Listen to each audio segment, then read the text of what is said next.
कविता कक्षा 10 सूरदास के पद भाग 3। देखिए, हमारे हरि हारिल की लकड़ी। गोपियां उद्धव से कहती हैं, हे उद्धव, श्री कृष्ण तो हमारे लिए हारिल की लकड़ी के समान है। हारिल हारिल एक पक्षी होता है और वह हमेशा अपने पैरों में एक लकड़ी दबा के रखता है। किसी भी स्थिति में, किसी भी परिस्थिति में वह उसका त्याग नहीं करता है, हमेशा उसको दबा के रखता है। तो गोपियां उद्धव से कहती हैं कि हे उद्धव, श्री कृष्ण तो हमारे लिए हारिल की लकड़ी के समान है। मन कर्म वचन नंद नंदन और यह दृढ़ करी पकड़ी।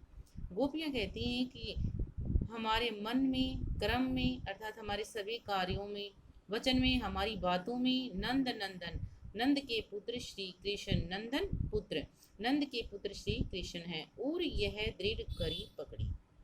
और हमने श्री कृष्ण को अपने हृदय में, अपने मन में कस कर पकड़ रखा है। ठीक है, पकड़ रखा है। जागत सोवत स्वपन दिसी निसी, कान्हे कान्हे जकरी। और हमें तो जागते हुए, सोते हुए, स्वप्न में, दिन में, रात में श्री कृष्ण ही दिखाई देते हैं बस। कान्हे कान्हे जकरी। और हमारा मन जो है वह हमेशा कान्हे कान्हे अर्थात श्री कृष्ण की रट लगाए रहता है। हमें तो श्री कृष्ण की ही धुन लगी रहती है, जकरी जपता रहता है। सुनत जोक लागत है ऐसो, जो करुई ककरी। और जो तुमने हमें यह निराकार ब्रह्म को प्राप्त करने का योग संदेश हमें दिया है, उसको, उस योग संदेश को सुनकर तो हमें ऐसा लगता है। देखो, सुनत जोग, यह योग, जोग का अर्थ है यहाँ पर योग संधि। सुनत सुनकर, जोग लागत है ऐसो, हमें यह योग संदेश सुनकर तो ऐसा लग रहा है जो कड़वी ककड़ी, जैसे हमने कड़वी ककड़ी का सेवन कर लिया, हमने कड़वी ककड़ी को खा लिया है। अर्थात यह योग संदेश तो हमारे लिए कड़वी ककड़ी के समान है। सू तो व्याधि हमको ले आए, देखी सुनी न करी।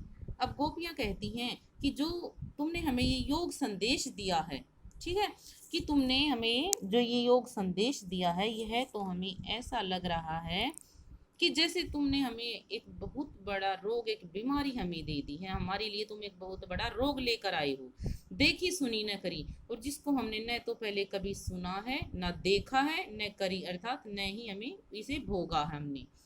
यह तो सूर तिन्ही ले सौंपो, जिनके मन चकरी। अब सूरदास जी इन पंक्तियों में गोपियों की व्यथा बताते हुए कहते हैं कि गोपियां उद्धव से कहती हैं, यह तो सूर तिन्ही ले सौंपो, कि हे उद्धव, यह रोग, यह बीमारी तो आप उन्हीं को सौंप दो। कौन सी बीमारी? योग संदेश नामक जो बीमारी है, यह तो तुम उन्हीं को सौंप दो, उन्हीं को दे दो, जिनके मन चक्री, जिनके मन एक चक्री के समान है, अर्थात जिनके मन स्थिर नहीं है, क्योंकि जिनके मन चंचल है, क्योंकि हमारा मन तो श्री कृष्ण पर ही अटका हुआ है। हम इन योग की बातों को नहीं स्वीकार सकती, क्योंकि हमारे मन, वचन, कर्म और हमारे हृदय में नंद के पुत्र श्री कृष्ण ही बसे हुए, अर्थात यह योग संदेश हमारे लिए उचित नहीं है। जिनके मन चंचल है, ये तुम उन्हीं को सौंप दो। ठीक है बेटा, ये कंप्लीट हुआ हमारा